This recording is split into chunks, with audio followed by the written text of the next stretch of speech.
a bien une chose dont on n'arrêtera pas de parler de sitôt, eh bien c'est évidemment du sport. Bonsoir à tous, bienvenue sur le plateau de la Grande Team. Très heureuse de vous retrouver pour cette nouvelle semaine qui commence.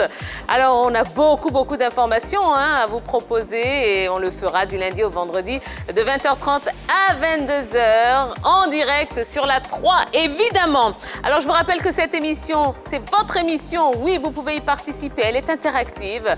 Vous pouvez nous envoyer des commentaires, vous pouvez nous envoyer vos avis concernant tout ce qui se dira sur le plateau de la Grande Team en allant tout simplement sur la page Facebook de la 3 et on vous lira jusqu'à la fin de l'émission. Eh bien, nous, on s'est bien reposé. On espère que vous aussi, vous avez la pêche parce qu'on a une grosse semaine en perspective.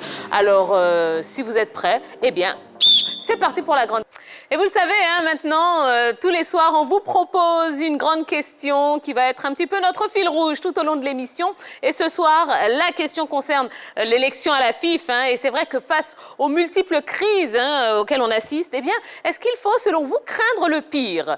Eh bien, dites-moi ce que vous en pensez en allant évidemment sur la page Facebook de la 3. Et puis, on en parlera ici en plateau avec toute la team. Mais pour l'instant, eh bien, c'est l'heure du LGT News.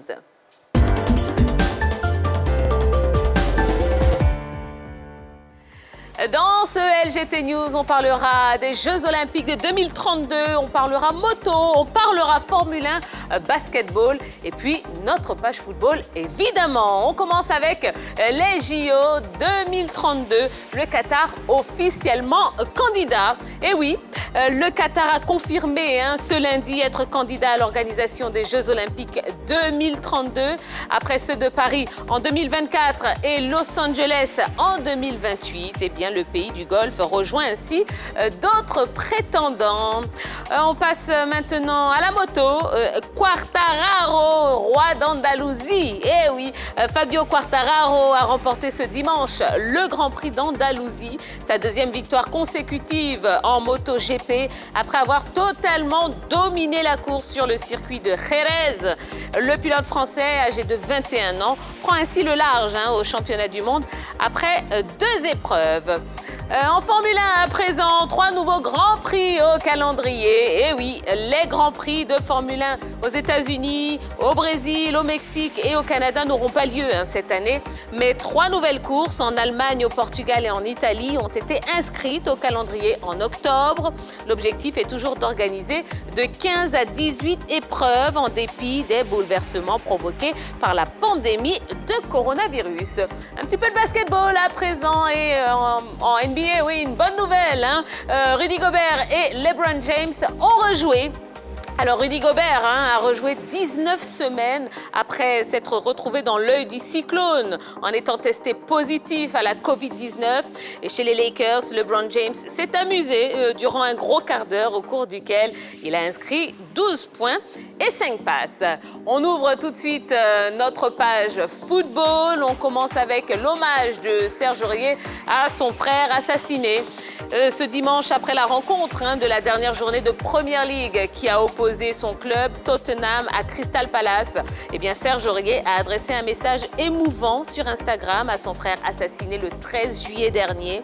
Des versets du Saint-Coran figurent en bonne place dans ce message. Des nouvelles d'Aristide Bancé qui apparemment aurait envie de tout arrêter.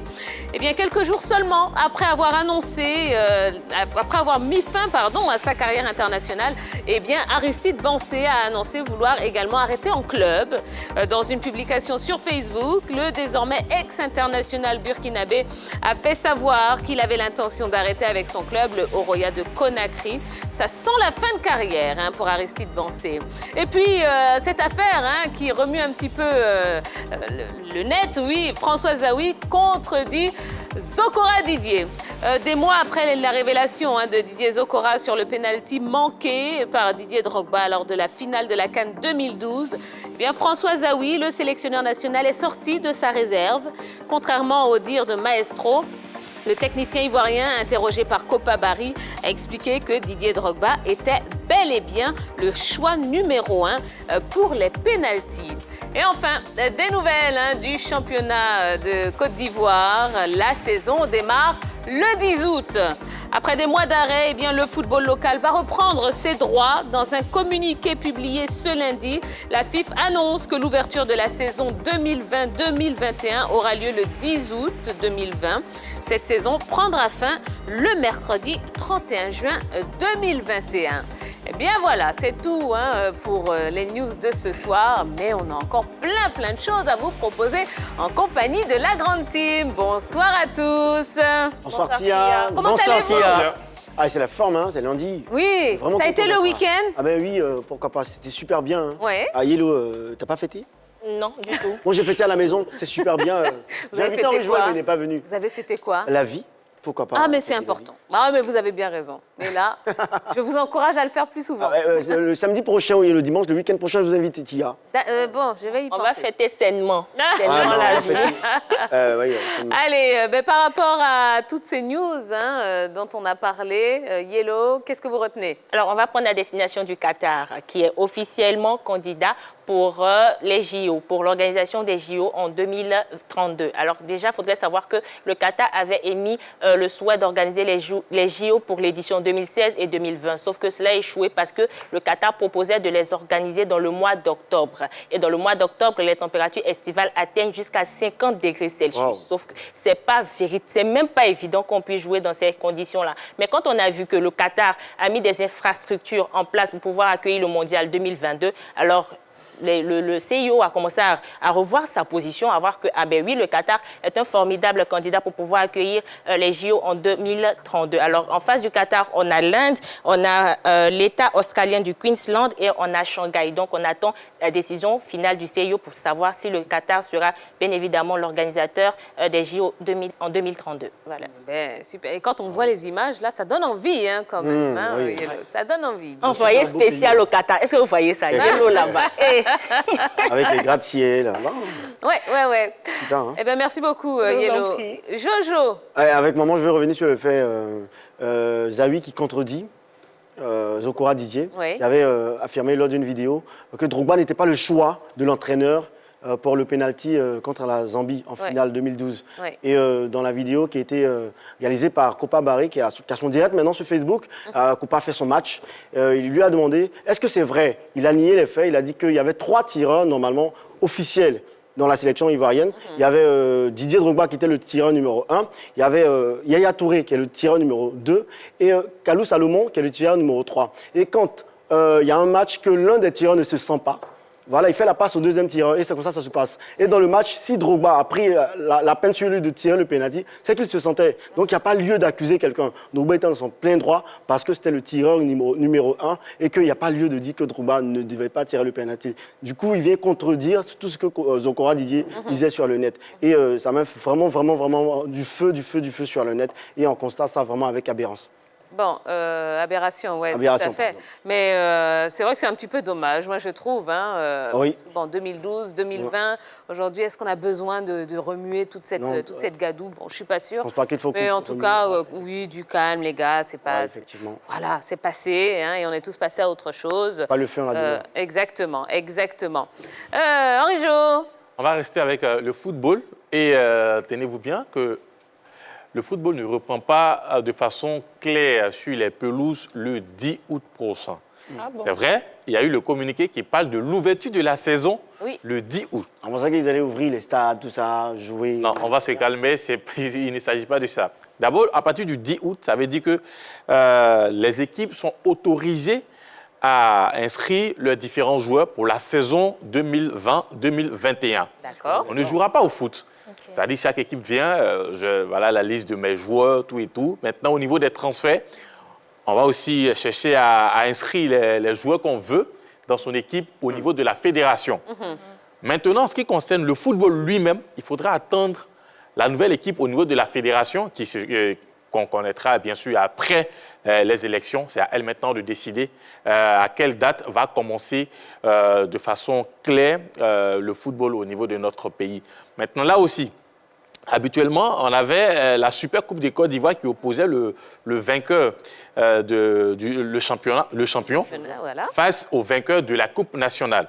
Cette fois-ci, à cause de la crise sanitaire, le championnat national n'est pas allé à son terme. Oui. Donc, ça sera à la nouvelle équipe aussi de décider comment, avec quelle formule nous allons jouer la Super Coupe de la Côte d'Ivoire. Peut-être le vainqueur contre le deuxième.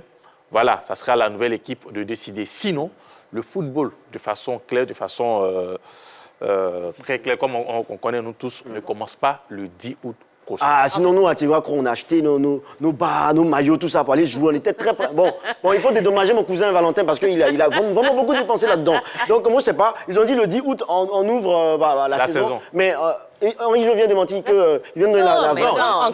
Non, il ne dément pas, alors. Non, il a dit que, en tout cas, toutes les activités liées au football, en ce qui concerne les clubs, vont commencer à partir du 10 août. Voilà. Ah, par contre, les compétitions reprendront à partir ou après les élections. Après les élections. Mais il faut expliquer à Valentin parce que, bon, ok. J'espère que tu regardes la télé aussi, Valentin. Voilà, on compte sur vous pour lui expliquer. Est-ce que monsieur le messager dit? Ah, bon, ça, c'est un autre débat. Allez, Balo, vous avez voulu vous parler de la moto. Oui, tout à fait, la MotoGP avec la deuxième victoire consécutive de Fabio Quartararo au Grand Prix d'Andalousie à Jerez précisément. Il faut dire que cette victoire n'est pas du tout le fruit du hasard. Quelques statistiques pour l'attester. En 21 courses, c'est 8 pole positions et 9 podiums. C'est-à-dire qu'il a une certaine régularité déjà sur le podium et en pole position. Et il a une progression constante en ce qui concerne sa carrière. En 2017, figurez-vous qu'il est 13e du championnat du monde de vitesse Moto 2, qui est censé être la catégorie inférieure. En 2018, il est 10e. Donc de la 13e place, il passe à la 10e place au championnat du monde de vitesse Moto 2, encore une fois. Et en 2019, 5e du championnat du monde de vitesse MotoGP. Et en 2020, il explose les compteurs.